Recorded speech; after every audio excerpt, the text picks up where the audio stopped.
Hey guys, so I'm going to be doing a complete tune-up on this. I already started with the air box. I started doing the spark plugs and the ignition coils, but there's a little bit of oil on the actual plugs and coils themselves.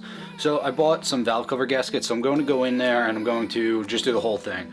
So I'm going to add some dielectric grease to them, and so you guys are just going to see all that. I'll explain the bits and pieces of it. On the Audi, it's pretty simple. You basically just need to remove a couple of the top parts, and the bolts come right out. And then you just use a pick out the gasket, and it's pretty straightforward, pretty easy. So as you can see, we were able to get the Torx bit bolts off. We got the wiring harnesses off. We took some of these wiring harnesses out to be able to get a little bit of extra room. But one of the problems that I'm having that I don't have the tool for is, you can see right in here, you have this bolt. It's down there. So you need a long, skinny T30.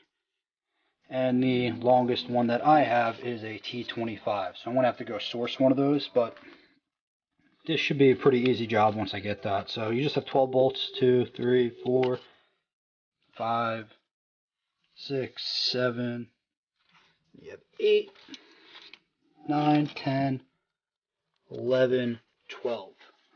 Everything else should come off pretty easily. The only thing that might be a problem is this vacuum line. So we might have to take that off as well, but we'll see. Then on this side, I went ahead and took off the reservoir already. So since I clearly don't have a front end, this job should be a little easier for me as it is for other people. So I took the reservoir off. You have this little clip that you have to take off. It has the same type of clip mechanism as all the other ones, but the problem is that it's on the bottom, so it makes it a little difficult to get to. You have the hose clamp to the radiator reservoir. Like I said, I don't have any coolant in the vehicle right now, so I was able to just take the whole thing off and remove it. So I'm going to do the same thing on this side that I did on the other side. I'm going to remove these two Torx bolts, and I'm going to pop these off. You want to just lever a screwdriver in here until you hear a tiny click, and then just take a screwdriver right up in here and then just lever it off really easily. Should be a very simple, straightforward procedure.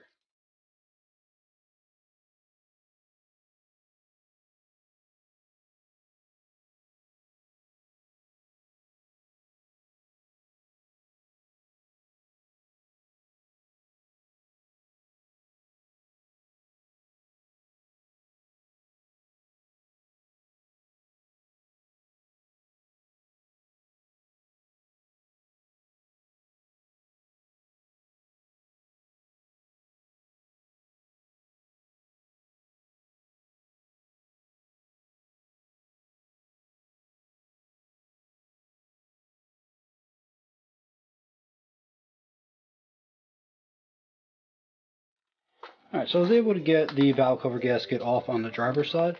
You can tell that this is definitely where it was leaking from. You could see some of the oil that is in there, right on that little area. So it had to be seeping down through there. I assume that the passenger side is going to be the same. So right now what I'm going to do is I'm going to take a little brake clean, maybe some acetone, and just clean it up of any excess gasket that might be on there. You can tell that this gasket it's definitely brittle, so it's going to definitely be leaking a little bit, so we'll just swap that out. One of the just things I want to note, I was able to take off pretty much everything on here. I took off the vacuum line. Then you have these little clips. These little clips are pretty easy to take off. You just push this here and then kind of push this tab back, so this comes up and then back. There's another one that's right here that you have to do as well, and basically just want to get this as loose as possible. So here's a spark plug that just came out of the vehicle. This is what all 6 of them look like. This is the new one that's going to be going in. Alright guys, so when you're doing this, you're going to put a little dielectric grease on here. You want to coat the inside of the ceramic coating, and we're just going to put a little bit on. You don't want too much on here, otherwise your spark plugs are going to walk away from your ignition coils. So we're just going to put a little bit on here. It's going to coat it.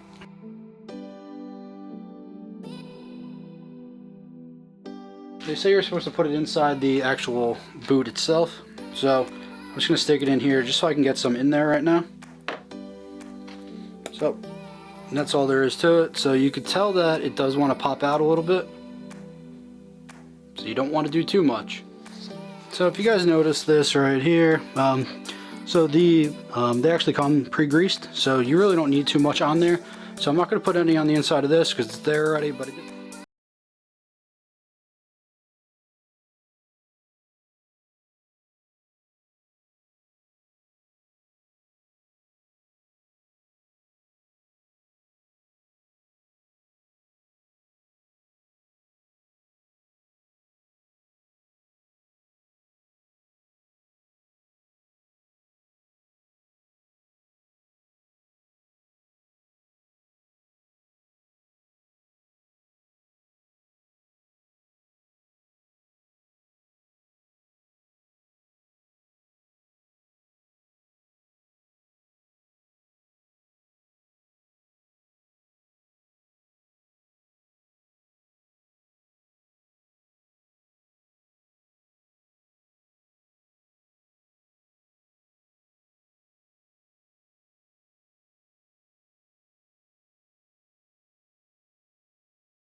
together, all the connections are back together.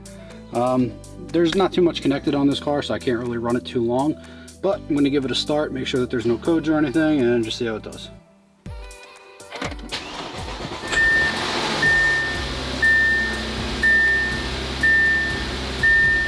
car started really nicely, no check engine lights, no nothing, idling pretty good at the cold start. And obviously there are a lot of errors right now just due to the fact that nothing is connected and I'm missing a lot of things, but idle is good. So we're going to consider this a successful start. Alright guys, so you saw me change the plugs, you saw me change the ignition coils, the air filter, I changed the valve cover gaskets. This is all without me knowing pretty much anything about these cars. I've never really worked on an Audi before, but this just goes back to my whole saying of these German cars, they're really not too bad to work on. They're just like anything else. So use your websites wisely, especially for these reusable parts. I highly recommend FCP Euro, the lifetime warranty. It's really good. So just take it off, ship it back, and you're good to go. So if these types of videos are things that you guys like to see, please like, subscribe, and continue to show me some love. Send me some comments, and I will continue to give you guys as much content as I can. Thanks for joining me on this build, and I hope to have this car up and running very soon.